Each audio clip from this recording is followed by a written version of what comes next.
नमस्कार साथियों, जय श्री कृष्णा। साथियों, मैं आपका अपना चैनल पे हार्दिक स्वागत करता हूँ, अभिनंदन करता हूँ।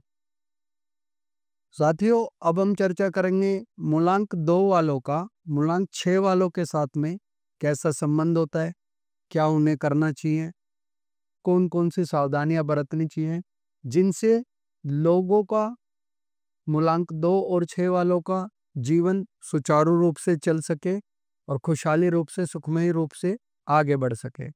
मूलांक 2 जिसका प्रतिनिधित्व चंद्रमा करता है। चंद्रमा मन का कारक है, इमोशनल है, सुंदर है।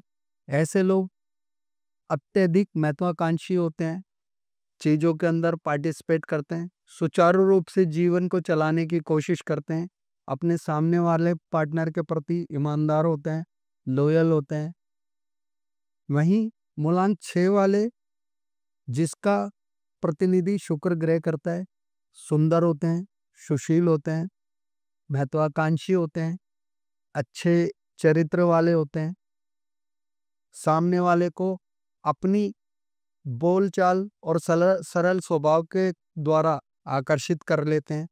ऐसे व्यक्ति एक दूसरे के साथ में यदि रिलेशन में आते हैं तो एक अच्छा रिश्ता, बेस्ट कॉम्बिनेशन बना करके चलने की कोशिश करते हैं।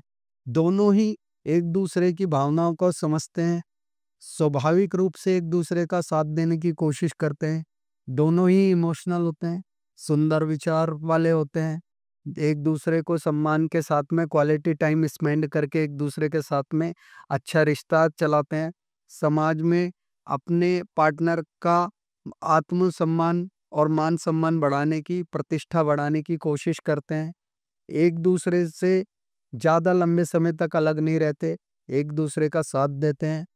कोई भी काम करते हैं तो उसको मिलकर के पूरा करने की कोशिश करते हैं और एक अच्छी रणनीति के तहत किसी भी चीज को सुचारू रूप से उसके लक्ष्य तक पहुंचाने की कोशिश करते हैं।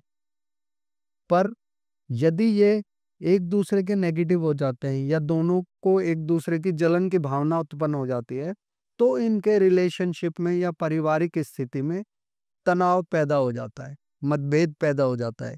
एक दूसरे को हीन भावना से देखना शुरू कर देता है। साथ ही वैचारिक भी नेगेटिव हो जाते हैं। एक मानसिक तनाव में ही, डिप्रेशन में ही जीवित रहता है, दूसरा उसको ठीक करने की बजाय उल्टा और उसे नेगेटिव भर देता है। इससे दोनों का वैवाहिक जीवन या दोनों का रिश्ता खटास की ओर पड़ जाता है और यह रिश्ता ज्यादा लंबे समय तक नहीं चल पाता। अब ऐसी स्थिति में हमें क्या करना चाहिए? ऐसी स्थिति में यदि हमारे परिवार का कोई सदस्य है या हमारा पार्टनर है या हमारा रिलेशनशिप का कोई सदस्य है तो हमें पहले उसकी पूरी बात सुननी है कि वह क्या कहना चाहता है, हमसे किस प्रकार के मनोभावना को लेकर के जुड़ा है, हम उसकी किस प्रकार से मदद कर सकते हैं या उसे सही डायरेक्शन हम कैसे दे सकते हैं, उसकी किस चीज को लेकर के हम उसको एक नया रास्ता या नई राह दिखा सकते हैं जिससे उसका भी कल्याण हो और हमारा भी फायदा हो। साथ ही एक दूसरे को क्वालिटी टाइम देने की कोशिश करें, एक दूसरे का मान सम्मान का ध्यान रखें, एक दूसरे के सामने सरल स्वभाव से, अच्छे स्वभाव से पेश आएं, एक दूसरे को नए रास्ते दिखाने की कोशिश करें तो आपका कल्याण होगा और आपका मंगलमय जीवन बनने की संभावना बढ़ेगी। साथ ही यदि आप नित्य प्रतिदिन भोलेनाथ का जलाभिषेक करते हैं और भोलेनाथ पे दूध, दही, शहद इत्यादि से उनका अभिषेक करते हैं तो आप लोगों का कल्याण होगा और आपका मंगल ही मंगल होने लगेगा और आपको नए नए रोजगार के अवसर, नए नए बढ़ोतरी के अवसर सामने से मिलेंगे और आपकी मनोकामना भी शीघ्र अतिशीघ्र पूरी होगी। अपने लाइफ स्टाइल में चंदन का उपयोग ज़्यादा बढ़ा दीजिए, चंदन का टीका लगाइए, चंदन के साबुन से नहाना शुरू कीजिए, चंदन का इत्र लगाने लगिए। इससे आपका कल्याण होगा और आपको नए रास्ते मिलेंगे।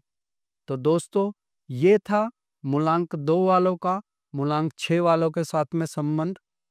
आशा करता हूँ आपको मेरे द्वारा बनाई गई वीडियो पसंद आई होगी। चैनल को लाइक करें, फॉलो करें, सब्सक्राइब करें। नमस्कार, जय श्री कृष्णा।